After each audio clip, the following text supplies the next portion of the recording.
On today's show, Houston Rockets versus Sacramento Kings game preview as Alperen Sengun is set to go head-to-head with Domantas Sabonis. Key matchups, important storylines, what to watch for, and so much more. It's all coming up right here at Locked On Rockets. This is Mission Control, Houston. Ignition sequence start. Throw it up to Jalen Green. Sengun here in the short row. Oh, my, that's the no-look. Jabari for three and the win. Yeah! Look at Tari, Eason. Here comes Tari. No! T-minus 15 seconds. Guidance is internal. The Houston Rockets select Thompson and Cam Whitmore. One thing I have never done is not made the playoffs, and so we want to take that step here as well. 6, 5, 4, 3, 2, 1.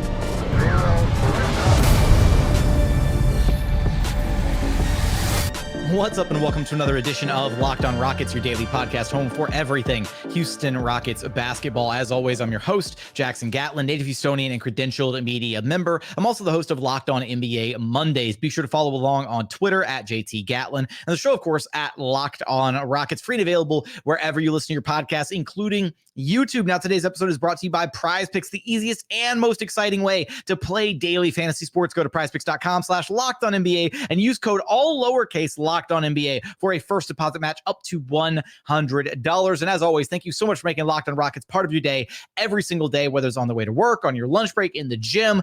Thank you for being an everydayer. Thank you for making the show part of your day every single day. We've got a very special crossover Locked On episode today as we are here to preview the upcoming doubleheader between the Houston Rockets and Sacramento Kings. We've got Matt George from Locked On Kings. You can follow on Twitter at MattGeorgeSAC. And I am the host of Locked On Rockets, Jackson Gatlin, who you can track down on Twitter at JT Gatlin. And Matt, we are headed for what is going to be, I think, a really fun doubleheader between these two basketball teams, especially when you consider that the engines for these two teams, right? The straw that stirs the drink, if you will, for both these ball clubs, the two big men in the middle, Alperen Sengun, Domantas Sabonis, watching these two guys go head to head, some very similar skill sets across the board for these guys. That matchup is going to be a ton of fun to kind of witness, even though there's some injuries on both sides with certain key players going to be missing one, if not both of these games, unfortunately. Yeah, that's why the hyper focus might be on that matchup between those two bigs, because, I mean, at least from the Sacramento Kings side of things, De'Aaron Fox is questionable to play in either of these games. It's unfortunate because Houston is Fox's hometown. So Fox always likes to play a little bit more against the Rockets, regardless of the circumstance of where their team is at or where the Kings are at or whatever. But De'Aaron also has a tendency to return early from injuries. Like, he had a grade 3 ankle sprain, which is the worst grade 3 worst ankle sprain like you could possibly have before it becomes like beyond a sprain. And he had that a handful of years ago and then came back from that weeks early. Now he has this ankle sprain that he suffered against the Los Angeles Lakers. And there's already talks like maybe he could go for the Kings tomorrow against the Houston Rockets. So my hope, I would love to see De'Aaron Fox play, of course, and De'Aaron Fox playing immediately raises the Sacramento Kings expectations to, yeah, they should probably beat the Rockets too. Absolutely, they should beat the Rockets if Fox is playing. But you also want to take care of your star, right? And recognize that the regular season, the beginning of the regular season, isn't as important to the Sacramento Kings as maybe it was 2 or 3 seasons ago, right? Like, the Kings are thinking long-term, the Kings are thinking playoffs, and they don't want to bang up their star too early and have him re-aggravate or make the injury any worse. So it's up in the air whether or not De'Aaron Fox plays tomorrow or even on Monday night's game.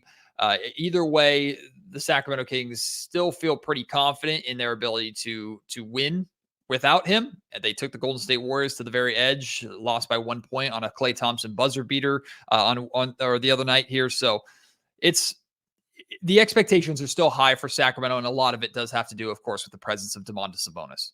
For sure. And on the Rockets side, I mean, missing out on still no Tari Eason, who may make it back for the second matchup between these two teams. But that's still kind of questionable at this point. He did say in a recent practice scrum that he is very soon, coming back very, very soon. And Rockets fans are incredibly excited to see him back on the court. Hasn't played yet in the regular season. Then, unfortunately, Thompson and the Rockets win against the Charlotte Hornets with that grade 2 ankle sprain in the late in the third quarter. So really unfortunate injury for him. He's going to be out for a long time. So some key contributors for the Rockets missing in this game. But Matt, when we look at this kind of matchup, I think of the Kings with no De'Aaron Fox. Sabonis might be the guy that everything's runs through, all the actions, all the front court touches, everything, all the DHO sets, everything that Sacramento does that makes them so unique and such a potent offensive team. But De'Aaron's their closer. He's their go-to guy. He's the tip of the spear, Mr. Crunch time in the fourth quarter, all that. How have they looked? Or how does this team change, I guess, without De'Aaron in the lineup? Who do they go to in those moments? Do they rely more on Domas? Do they go to Malik Monk? What happens? How does this team change without De'Aaron in the lineup? Well, we've had essentially a game and an overtime period of a sample size, at least this season, with De'Aaron Fox out of the lineup. In the overtime win over the Los Angeles Lakers, Malik Monk really stepped up and I believe scored either it was either 11 or 13 points. I can't remember in overtime to help the Sacramento Kings defeat the Los Angeles Lakers. So Malik definitely has, if there's a player on Sacramento's roster whose game is closest to De'Aaron's, it's Malik Monk. That being said, nobody can play De'Aaron's game better than De'Aaron. So it's not like, hey, there's a one-on-one replacement there. Malik played fine. He didn't play great against the Golden State Warriors, but offensively, nobody played great against the Golden State Warriors in a game where Sacramento only scored 101 points when last season they averaged 120. So the scoring, there's still a big question mark there. Now, Domantas Sabonis led the Kings in scoring. I think he had 23 points. He hit a bank shot that put the Kings up by 1. I don't know if he called glass or not, but it doesn't matter. It still counts as 2. He hit a straightaway bank shot to put the Kings up by 1 that could have been the game winner had Klay Thompson not decided to rip the hearts out of the Sacramento Kings fan base again. So, ultimately, that question is still up in the air. Now, to me, Jackson, one of the things that the Golden State Warriors did really, really well and recognized, and I think Houston probably will recognize this too, that if there is a star player or a next man up guy to take a brunt of the scoring role with De'Aaron Fox being out, it's not Domantas Sabonis. It's Keegan Murray. And the Warriors did a really good job making Keegan as uncomfortable as possible. He went 0 of 7 from three-point range, ultimately just scored 10 points. The fact that the Kings still had a chance to win is pretty incredible. I'll give that credit to their defense in that sense. But Keegan Murray is going to be that guy that I think most people look at. Maybe Sabonis leads the Kings in scoring again, but if there's going to be big shots or a big stretch or someone to catch fire, Keegan's probably towards the top of that list. I'm so curious because you bring up Keegan and we're going into year 2 for him, same draft class coming out, with Jabari Smith Jr. So there's always a little bit of a chip on their shoulder playing against, guys playing against each other like that. What are the expectations for him? This season, because he was kind of one of those guys that came in as, hey, he's plug and play. He's NBA ready right now. He's going to be able to hit shots, defend, some of the basic things you want him to be able to do. Is there an expectation for Keegan to take kind of like a massive leap forward, or how has his role kind of changed, or the expectations changed for him coming into this year? There absolutely is the expectation of a leap. The expectation is that Keegan Murray right away is the third scorer go-to option on this Kings team, and at times can step up in that second spot if needed in a case like De'Aaron Fox being injured, Domantas Sabonis being injured, or even Fox is playing and having a really good game, and Sabonis is focusing kind of on distributing and running the offense in the way that he does. So, hey, Keegan, this is for you to step up and be that other 20-point scorer to help the Sacramento Kings win. Like that's what the Kings are looking for. They're looking for leaps from guys across the board, especially defensively. But Keegan's this is a big 3 league, right? Like a lot of teams, you have to have like an established core 3 plus a great supporting cast, but an established core 3 to really kind of get you to that championship conversation.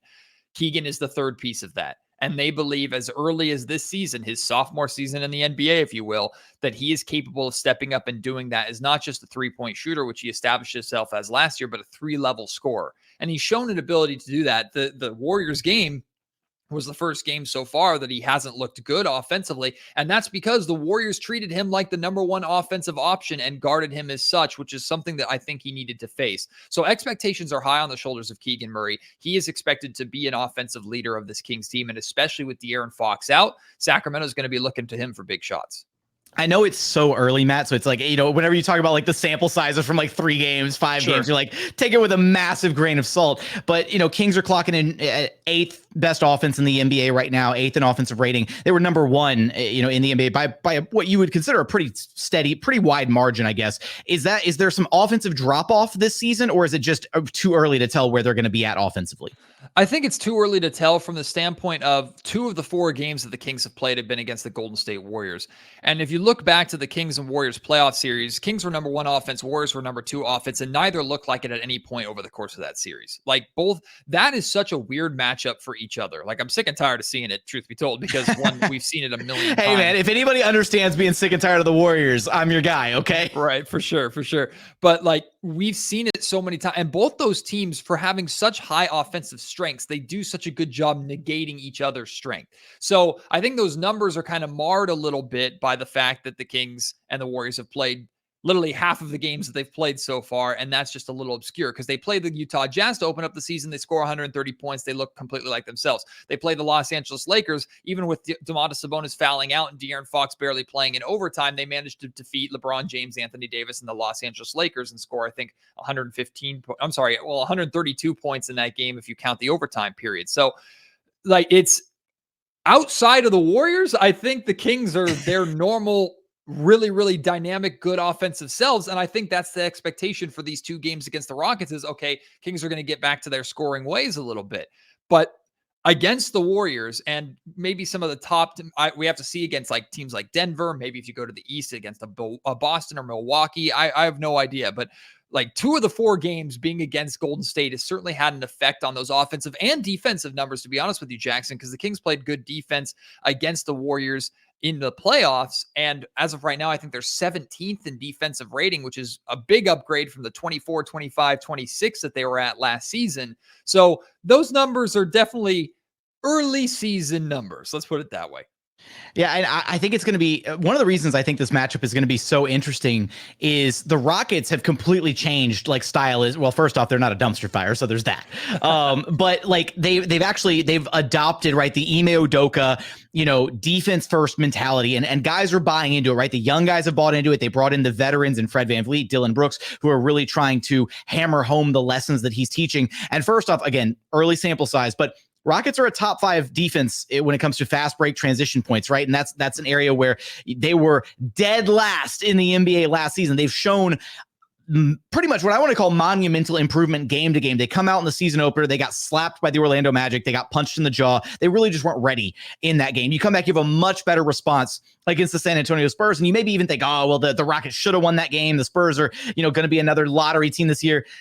I don't know about it based on how good Wemby has looked and the fact that the Rockets lost to the Spurs and now the Spurs have beaten the Suns twice. I feel a little bit better about that loss, seeing what Wemby is doing, terrorizing other NBA teams as well. And then they go toe-to-toe with the Warriors, and they were right there with the Warriors up until about 4 or 5 minutes left in the game until, as you know all too well, Steph Curry just did Steph Curry things. When he decided he wanted to take over, he hit the first 3 and then the avalanche just came right afterwards. But this team has improved so drastically in what feels like the span of like a very, very short amount of time defensively, to where they have this new defensive identity. And it's going to be really interesting watching them go up against this high octane Kings offense. Yeah, I'm very intrigued by this Rockets team, and I definitely have some questions about them, especially with the starting lineup, because this is the one thing that, like, it's separating expectations from cockiness, right? And we'll get into this probably a little bit in the next segment, Jackson, but it's the expectation for Sacramento is at bare minimum, they split these 2 games on the road. Bare minimum. But I think most people, including everybody in the Sacramento Kings locker room, their coaching staff, without taking the Rockets lightly, the expectation is that the Kings will win both of these games just based off of where these teams are at. But you can't take a roster that the Rockets have put together lightly. So I'm excited to kind of dive into that a little bit more. Coming up, we flip the script and get some of the Rockets' expectations, their side of things going into this doubleheader against the Sacramento Kings. We're going to get there in just one moment. First, today's episode is brought to you by Prize Picks. Prize Picks is the largest daily fantasy sports platform in North America. They're the easiest and most exciting way to play daily fantasy sports because it's just you versus the numbers. Instead of battling thousands of other players, including pros and sharks, you just pick more than or less than on 2 to 6 players and their stat projections, and you watch the winnings roll in Prize Picks is so simple to play. You can make your selections in less than 60 seconds. They've got quick withdrawals, easy gameplay, and an enormous selection of players and stat types, which is what makes Prize Picks the #1 DFS app on the market. And also with basketball season here, you can now pick combo projections across football and basketball from the Specials League, a league created specifically for combo projections that includes 2 or more players from different sports or leagues. For example, you can do LeBron James plus Travis Kelce at a 10.5 combo of 3-pointers made plus receptions. If you've been debating getting into DFS, this is the way to do it. You've got to check out Prize Picks. Go visit prizepicks.com/LockedOnNBA and use code LockedOnNBA, all lowercase, for a first deposit match up to $100. Again, that's prizepicks.com/LockedOnNBA with all lowercase LockedOnNBA promo code for a first deposit match up to $100. Prize Picks is daily fantasy sports made easy. And continuing on here at Locked On Rockets, your daily podcast home for everything Houston Rockets of basketball. Let's go ahead and dive back into our crossover conversation with Locked On Kings host Matt George. One of the things I'm curious about, Jackson, is this is the second year in a row that the Kings and Rockets have played back-to-back games against each other. Last year, it was in Sacramento, and if I remember correctly, things got a little chippy in that second game. So it's like a small simulated playoff series, I guess. But what is your opinion of these 2 games against the same team? Because until the playoffs, I didn't really like it. Now with the playoffs, I kind of understand it a little bit more. I know teams love it. Broadcasters love it because they can just stay in one place for a given period of time. So the Kings are certainly happy about not having to jump right back on a plane after the first game tomorrow. But how do you feel about these 2 games against the same team?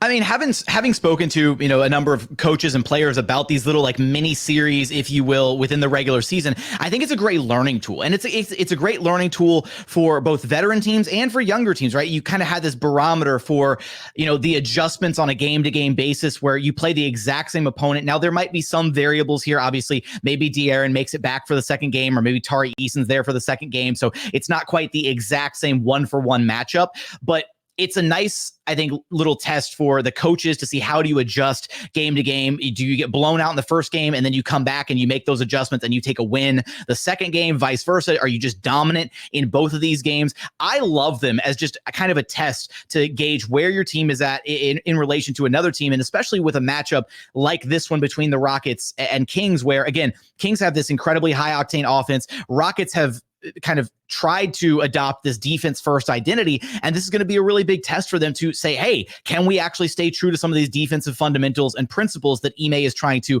establish with these guys? We're still seeing, at times these mental lapses from guys like Jalen and Jabari, where they're just not locked in. Things like missing, an assignment on like a free throw line box out, very simple things that you absolutely cannot do if you want to be a good team in the NBA, or failing last game to pick up LaMelo Ball after a made bucket. He just walked into a wide open 3-pointer because of some miscommunication between Jalen Green and Jabari Smith Jr. And you've got now guys like Fred VanVleet and Dillon Brooks, who are bringing the accountability to the table. Dillon Brooks called them out post-game when I asked him what happened on that play. He goes, well, I kind of feel like it's the same guys that keep making those mistakes. And sooner or later, they'll learn that you can't make those mistakes against good teams because they will make you pay for it. And that's a really key point right there. And that's where I think the focus of the Sacramento Kings and their approach to this game has changed from years past. Because normally the Kings are in the position of what you just said, right? They're the ones making the mistakes that good teams are coming in and exploiting. Now the Kings have to be the team to exploit those Rockets mistakes a little bit, those Rockets miscues. And it's only natural for them to happen. And look, the Kings are going to have miscues too, especially if De'Aaron Fox isn't playing. So I'm not saying Sacramento's perfect and the Rockets are not. But like, tell me if this is a fair or unfair approach, Jackson, from your Rockets perspective on how the Sacramento Kings are approaching this game. I said in the last segment, like, the belief is the Kings should come out of this 2-game mini series 2-0. Like that's their expectation. 1-1 is a bare minimum. But Sacramento, I believe, is approaching this game like the Rockets. They have a good roster. They have talent. So we can't just walk in here and just expect to win it and take them lightly, or we could get punched in the mouth, regardless of if De'Aaron Fox is playing or not.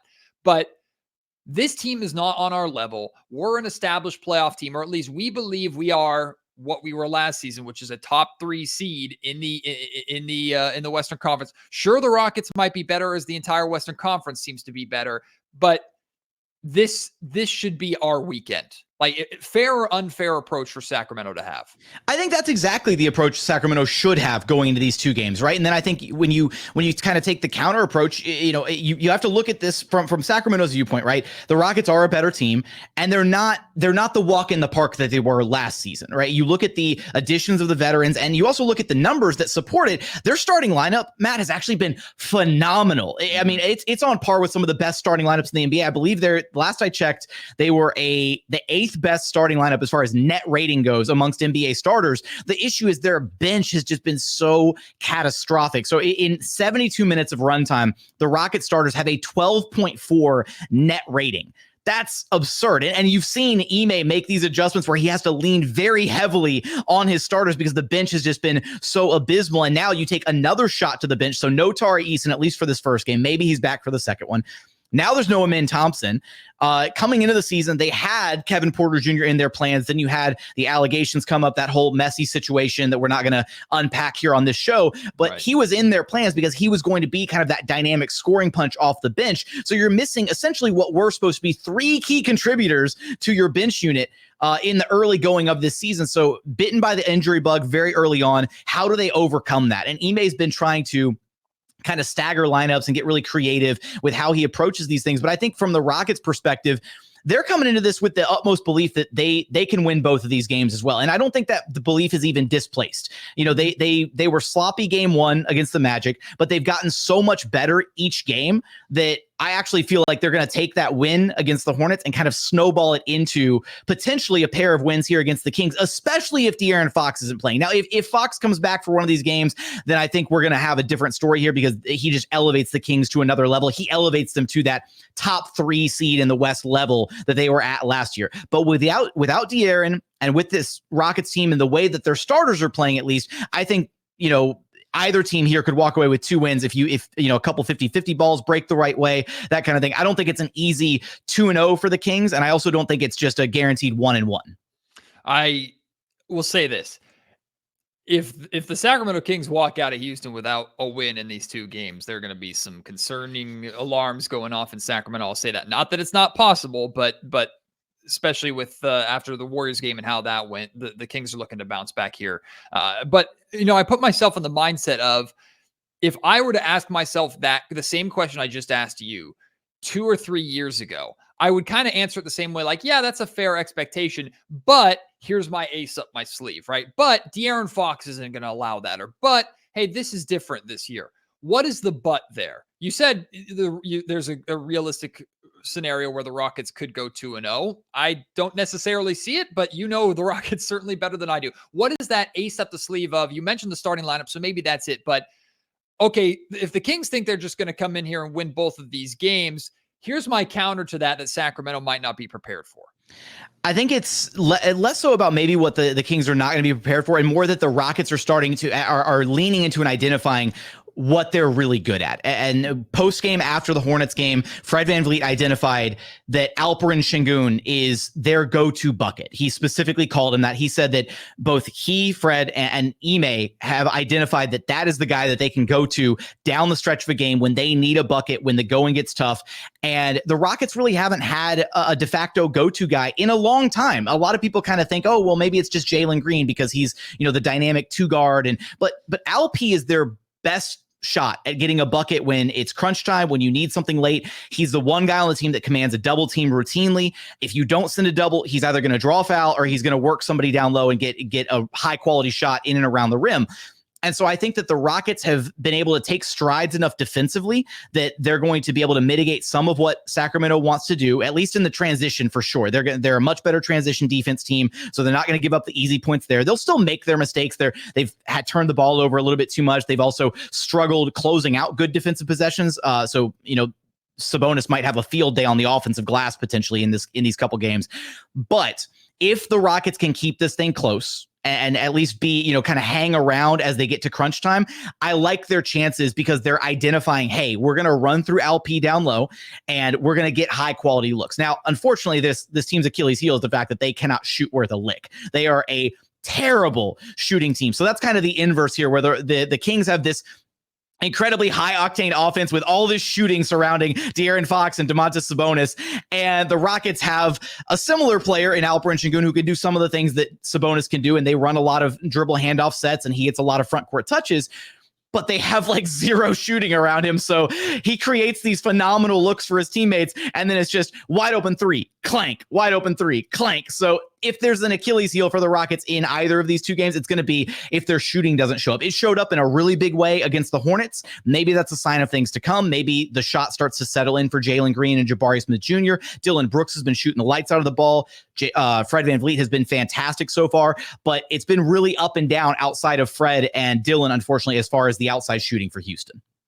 Coming up, final thoughts and things to watch out for as we head into this doubleheader between the Houston Rockets and Sacramento Kings. We're going to get there in just one moment. First, today's episode is brought to you by FanDuel.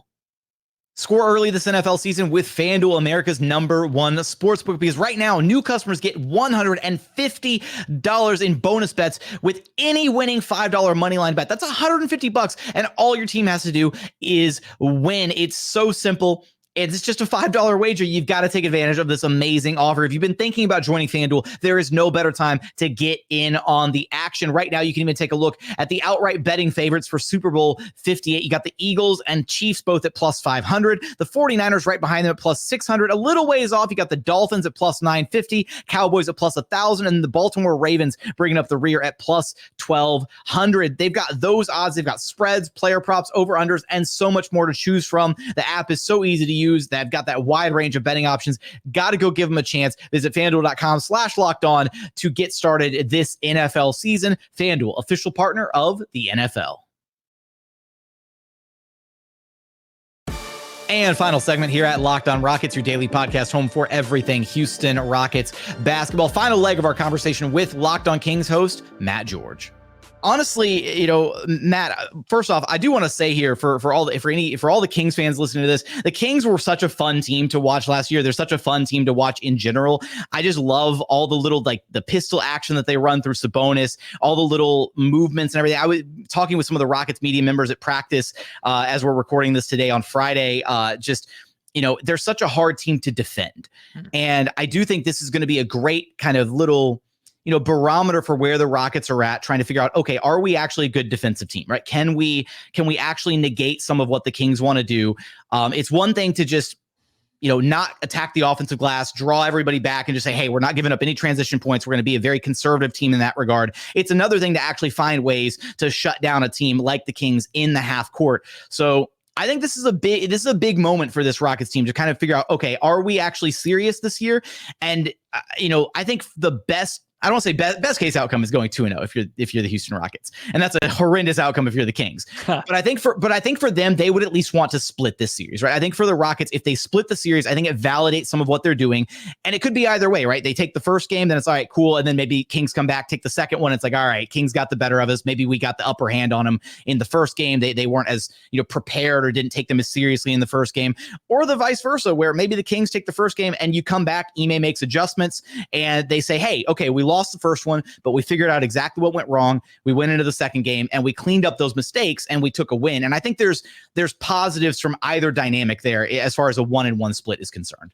I do think Sacramento is looking to reestablish kind of their offense. And one thing that the Kings have done really, really well so far this season, in the one game that they had it, and all last season, is they do a really good job following up tough losses with good performances. They have made kind of an identity of that out of this new group and like the Mike Brown era here in Sacramento. They avoided long losing streaks, the tough loss at the hands of Klay Thompson and the Golden State Warriors. So I fully expect Sacramento to bounce back in that sense. Now, granted, how much can your offense bounce back when you're missing a 31 point per game score? So again, with the question mark of De'Aaron Fox up there, like this is a team that depth wise, you can never replace someone like De'Aaron fully, but depth-wise, you should be able to maintain. And maintaining, in this sense, is winning minimum one, but potentially both of these games against the Houston Rockets. Like these are games that theoretically your roster is deep enough that you can manage without Fox in definitely at least one of these games, but maybe both, depending upon how cautious Sacramento wants to be with Fox. And I mean, you mentioned earlier, like the concern with the bench of the Rockets. That's where I think maybe Sacramento is really going to try to exploit things, because Mike always staggers his lineups. So there's typically 1 to 2 starters on the floor at all times. And Mike always likes to have one of Fox or Sabonis on the floor at all times. Of course, with Fox out, those minutes where neither are on the floor, maybe, or where Houston's going to look to make their push. But the depth that the Sacramento Kings have added, Malik Monk can kill you at any given time. Davion Mitchell is stepping into the starter role with Fox hurt, but kind of still staggered as that bench defender who can also do a little bit better job than in the past spacing the floor. Sasha Vezenkov has come in as a light-up three-point shooter, plus other pieces, Chris Duarte if you want. Trey Lyles is still coming back from injury. That's a big deal. JaVale McGee has established a really good pick-and-roll game with Malik. So there are pieces on this Sacramento roster that make Fox's absence a little more bearable, especially against a team like the Rockets, who, not disrespecting them as the laughingstock that they were last year, but still expecting them to not be on the level that Sacramento expects to get to. And we're all talking expectations here. Reality might be different than expectations. Reality might be that the Kings aren't as above Houston as they think they are, or the standings last season suggested they are, but they're operating as if that is the case. So until they show us otherwise, that's kind of the expectation that we have here for them in Sacramento. One of the other key matchups I'm so excited to see in this game, Matt, is Davion Mitchell against Jalen Green, because Jalen is now, I mean, and kind of he took on this mantle last year kind of already, but even more so this year, where, you know, every night he gets, you know, the opposing team's defensive ace. And it's really, he struggled. He flat out struggled. Awful game against the Orlando Magic. And then, you know, he picked it up a little bit against the Spurs. You know, Warriors was kind of a quieter game because Sengun and Fred VanVleet were having such strong nights. He kind of, I don't want to say he faded, but he just kind of let the team go with what was working. And then against the Charlotte Hornets, he was incredibly hot in the first quarter, just disappeared in the middle part of the game, and then showed up at the end of the game when it mattered most, dropped in 9 points in a very short span into the fourth quarter, including an impressive assist to Alperen Sengun for a monster, thunderous slam, kind of the exclamation point on that win for the Rockets. And Jalen's whole issue is he's just so inconsistent. He'll have quarters where he looks like he's unguardable, and then he'll have quarters where you forget that he's even on the basketball floor. And going up against an elite defender like Davion Mitchell, I'm worried that this game might be one of those games where, like, he sometimes shies away the moment, like, the going gets tough a little bit, where, and we saw this a lot happen last season, where he'll try to, you know, dice up a defender, you know, get to his, you know, inside out dribble, boom, boom, start making a move. And then if he gets shut down, then he's just like, all right, I'm going to pitch it back to whoever and let somebody else try. I need to see an aggressive version of Jalen where, even when the shot's not falling, when he, like, basically, right, superstars, the players that become superstars, learn how to manufacture offense, right? They find ways to get themselves going, whether it's just putting their head down and getting to the free throw line, drawing fouls, collapsing the defense and creating for others. I need to see that step from Jalen Green, and having to deal with Davion Mitchell in back-to-back games is going to be a pretty big test for him to say, hey, how do you respond to being checked by an elite perimeter defender? And can you at times put this Rockets team on your shoulders and carry them offensively? Because right now, Ime has been leaning on Jalen as kind of that second unit, like, or the guy to buoy the second unit, essentially. He comes out of the game early, and then he subs back in late in the first quarter, and he's kind of the scoring punch for that second unit that really doesn't have a scoring punch. Now, that might change as far as the rotation patterns now that Amin Thompson is out. I don't think it necessarily will. Aaron Holiday is probably going to be the guy that absorbs most, if not all, of those Amin Thompson minutes. And Ime has said that he's not afraid of playing the two 6-foot guards together in Fred VanVleet and Aaron Holiday, because much like his brother Drew Holiday, Aaron plays a lot bigger than he actually is. So that's one of the key matchups here that I'm really looking forward to seeing how Jalen responds to Davion Mitchell across these two games. And Jalen's play might feed into this final question that I wanted to ask you, Jackson, which is how well, in a 4-game sample size, how well the Rockets have handled and do handle adversity. Because what the Kings have been consistent with over these 4 games is in all 4 games, they have built double-digit leads. Unfortunately, in 3 out of the 4 games, those double-digit leads have been erased to 0 or even in the negative, right? The 2 games against the Warriors, Kings had a double-digit lead. They lost both those games. Game against the Lakers, they built, I think, a 15-point lead at one point. That game ended up going to overtime, and the Kings nearly lost it in regulation. So a concern of Sacramento's, or at least a concern of mine so far, and an area that this Kings team still needs to grow, is when you have control of a game, keeping your foot on the gas pedal and not allowing teams back in. Basketball is a game of runs, so it's more common now than it has been in the past to erase a 15-point lead, but it shouldn't happen every single time you have one. So expecting the trend to continue, the Kings build a double-digit lead in the second or third quarter against the Houston Rockets. How well do you expect them to respond to that? Because there's a very good chance that that might happen. I think they've actually been pretty resilient, honestly. They, the Orlando Magic built up a massive lead against the Rockets, and they responded really well. They made some halftime adjustments defensively, came out with the right energy, and they looked actually really good. They got back into the game in Orlando after trailing by double digits early in that game. Again, Orlando with some very hot shooting early on. Franz Wagner got going early in that one. They came out of halftime. They cut the game down to, I think, a one-possession game before Orlando opened that thing back up. San Antonio, same kind of thing. I mean, that was more of a back and forth game across the board. Then they push it to overtime. San Antonio actually kind of got themselves back into that game. So it's similar to what you were saying, where you build up that, maybe not a double digit lead, but you build up, maintain a lead. And then they kind of let go of the rope there a little bit against the Spurs, let them back in, gets to overtime. And then the Spurs were just dominant in overtime. The Rockets were gassed. Alperen Sengun had a bunch of turnovers. Looked like he was kind of waning from the usage late in that game because they were riding him so hard in that one. Pause. But I do think, and even against the Warriors, they had some, stretches where the Warriors jumped out ahead and they responded well. So I do think that this team last year, they would wilt at any sign of adversity. They would wilt immediately, heads hanging low, not trying anymore, not doing the little things, no more hustle, settling offensively, all of it, right? All the bad stuff that comes with when, you face a little bit of adversity, as one does when you're a tanking team and you have no expectations, no hope, no desire to, make the playoffs, or no expectations of what you're supposed to be doing in a given season. This team is not that. This team, despite whether they go down 10, 15, 20, the veterans, Fred, Dillon, they're not going to allow it. Ime won't allow it. And he'll pull guys for not giving proper effort. He's done it already. He'll do situational substitutions where if he sees a guy half-assing it on the court, he'll sub him out really quick, yell at him, and throw him back in the game. He does not stand for lack of effort. And one thing that has been consistent for this team through these first 4 games is that they have not lacked for effort whatsoever, which was oftentimes very much in question with last year's Houston Rockets. Well, I'll say one thing that does that I am taking away, the main thing that I am taking away from this conversation, I think Kings fans should as well. Expectations should be high for Sacramento. Expectations should be that they're coming home with a pair of wins, but the Kings cannot afford to take anyone, but especially this Houston Rockets team, lightly, whether or not De'Aaron Fox is available, because this seems like a sneaky Rockets team that can jump on you if you ever take your foot off the gas. And like I said, we've seen the Kings take their foot off the gas a little bit too many times over the course of this season so far. So hopefully they've learned their lesson a little bit and they can truly establish themselves as that better Western Conference team that they believe them to be. But it sounds like the Rockets are going to put that to the test.